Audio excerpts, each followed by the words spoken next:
बहाल करो, पीटीआई की सेवा बहाल करो, बहाल करो, बहाल करो। तानाशाही नहीं चलेगी, नहीं चलेगी, नहीं चलेगी, तानाशाही नहीं चलेगी, नहीं चलेगी, नहीं चलेगी, पीटीआई का शोषण नहीं चलेगा, नहीं चलेगा, नहीं चलेगा, पीटीआई विरोधी सरकार नहीं चलेगी, नहीं चलेगी, नहीं चलेगी, कर्मचारी विरोधी सरकार नहीं चलेगी, नहीं चलेगी, नहीं चलेगी। आवाज दो, हम एक हैं, आवाज दो, हम एक हैं। निकलो घरों प्रतिष्ठानों से, जंग लड़ो बेईमानों से, निकलो घरों प्रतिष्ठानों से, जंग लड़ो बेईमानों से, निकलो घरों प्रतिष्ठानों से। जंग लड़ो बेईमानों से। हरियाणा शारीरिक शिक्षक संघर्ष समिति के बैनर के नीचे अपनी सेवा बहाली की मांग को लेकर नाजायज कार्य मुक्ति के खिलाफ लगातार 44वें दिन के कर्मिक अनशन में शामिल आदरणीय पीटीआई साथी बहन और संघर्ष समिति के तमाम पदाधिकारी और तमाम पीटीआई साथी सहयोगी समर्थक पिछले 44 दिनों से जिस तरह से संगठित होकर के आप आवाज को बुलंद कर रहे हैं, सरकार जो है निश्चित तौर पर उससे बौखलाई हुई है और वही कारण है जो बार बार आपका जो पेपर का आज मैंने भी वो एड देखी थी, हरियाणा कर्मचारी चयन आयोग की उसमें 29 तक का टाइम दिया है। ये सब जो है सरकार जो अपनी मनमानी कर रही है और पीटीआई का जो शोषण बरकरार रखना चाहती है, कर्मचारियों का शोषण बरकरार रखना चाहती है, उस मानसिकता के तहत वो लगातार अखबारों में इस तरह का भाई और भी साथी फार्म भरेंगे और इनका आंदोलन कमजोर होगा, उनकी वो मानसिकता है। लेकिन जिस तरह से आप एकजुट होकर के और दृढ़ मानसिकता के साथ अपने लक्ष्य के प्रति अटल आस्था के साथ अपनी आवाज को बुलंद रख रहे हैं, तमाम सहयोगी समर्थक आपके साथ हैं, तो समय भले ही इसमें कितना ही लग जाए, लेकिन बिल्कुल आपको हताश होने की आवश्यकता नहीं, निराश होने की आवश्यकता नहीं। आपकी सफलता 100% वो सुनिश्चित है, इसमें कोई दो राय नहीं है।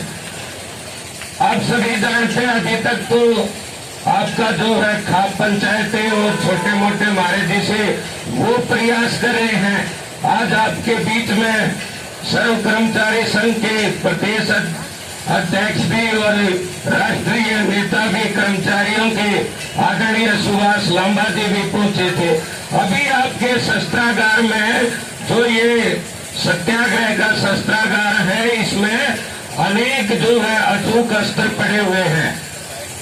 हम विचार कर रहे हैं कि अभी तक तो जो आपके स्थापित कर्मचारी संगठन है, चाहे आपका अध्यापक संघ है और शारीरिक शिक्षक संघर्ष समिति होगी कोई और है, उन्होंने भी कोई भी काल नहीं दे ली है। और इस सब के बावजूद आप आज लगातार 1.5 महीना लगभग वो पूरा आपने कर लिया है, तो आप लगातार सफलता की तरफ बढ़ रहे हैं।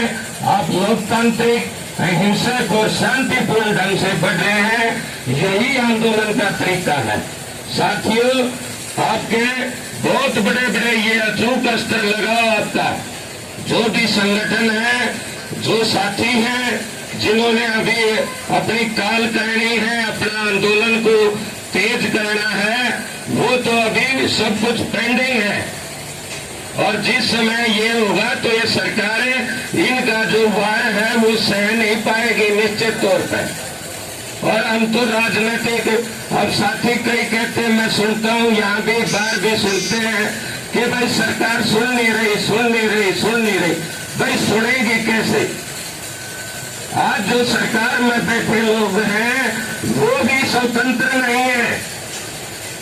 आज देश में पेंडेमिक घोषित है तो वो देश की सरकार की अपनी मानसिकता स्वतंत्र मानसिकता के साथ पैंडेमिक घोषित नहीं है, बल्कि WHO के गाइडलाइन के अनुसार, WHO के आदेश अनुसार, UNO के आदेश के अनुसार ये चल रहे हैं। साथियों, बहुत बड़ा विषय है। क्योंकि आप अध्यापक हैं और आपको सब मालूम भी होना चाहिए, और हम तो ये मानते हैं कि आपका ये आंदोलन न केवल आपकी सेवा बहाली के लिए आंदोलन है, ये आंदोलन सेवा बहाली भी कराएगा और देश की नजर और भ्रष्ट व्यवस्था को बदलकर जातिगत आरक्षण मुक्त भारत, भ्रष्टाचार बेईमानी मुक्त भारत, महंगाई बेरोजगारी मुक्त भारत भी ये बनाएगा। साथियों, मैं आपको बता देना चाहता हूँ, थोड़ा ध्यान से आप लोग सुन लेना। आज देश में हम बोलते हैं भारतीय जनता पार्टी की सरकार है, इससे पहले बोल रहे थे कांग्रेस की सरकार है, लेकिन आपको शायद ताज्जुब होगा, अब जिस तरह से हम इनकी हर गाइडलाइन को फॉलो कर रहे हैं, बात मान रहे हैं, अपनी प्रतिरोधक क्षमता को खोते जा रहे हैं, और सरकार भी समझ रही है कि भाई बिल्कुल ये हमें जो हम चाहते हैं, जो सरकार या बड़े स्तर पर ये एक वैश्विक सरकार अब संसार में बनने वाली है। वैश्विक सरकार कैसे बनेगी?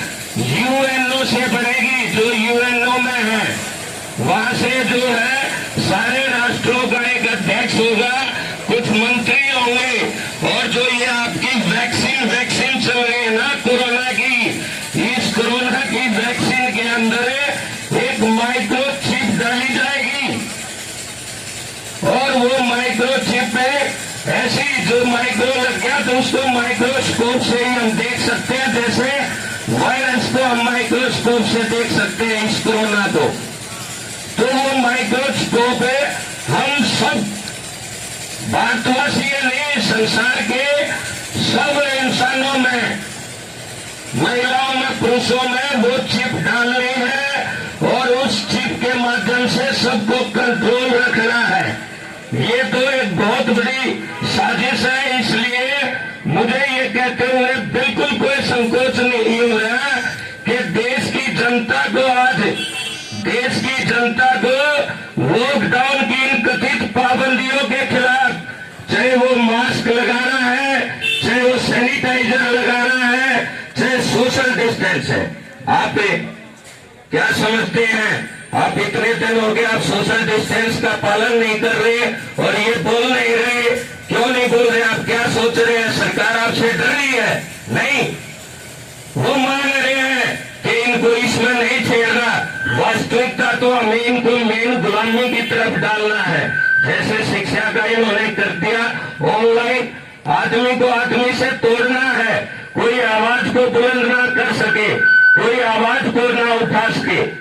तो इसलिए आप कहते हैं छोटा मोटा मुद्दा मानते हुए और यूं देखते हुए कि भाई ये RJV भी सत्याग्रही है, अगे सीधाई कोरोना तो जोड़ देंगे इस मामले में, ये लॉकडाउन के खिलाफ पर बगावत कर देंगे खुलेआम। एक तो लोग इनका साथ ना देते, कल PTI भी इनके साथ हो जाएंगे, तो ये मामला बड़ा हो जाएगा। इसलिए आपको ये नहीं कहते कि सोशल डिस्टेंस बढ़ाओ, समझे नहीं तो ये आपको किसी भी टाइम कह सकते हैं सोशल डिस्टेंस में बैठो। तो हमें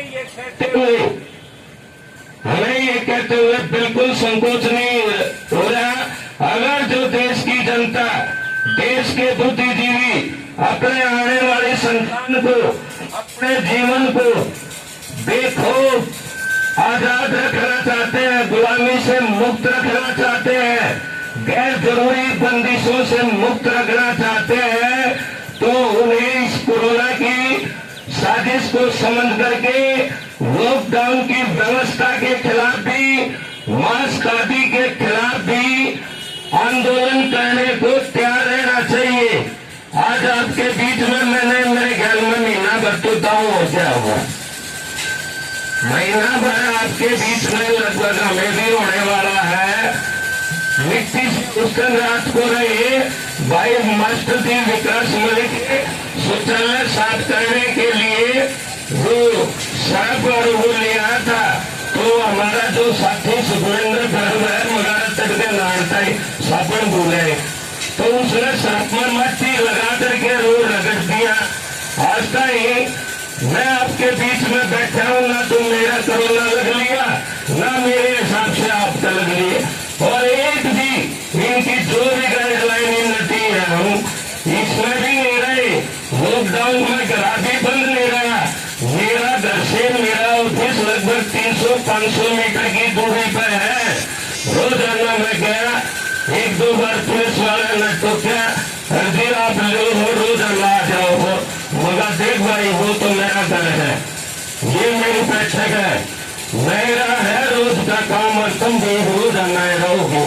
कोई शिकायत होता है एक बार बता दो, हम इस लॉकडाउन को गैर जरूरी भी मानू हूं मैं, यदि आप नहीं सोचते हो तो चल गया।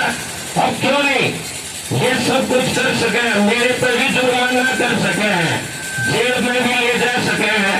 अब इनको इतना विश्वास हो रहा है शासन प्रशासन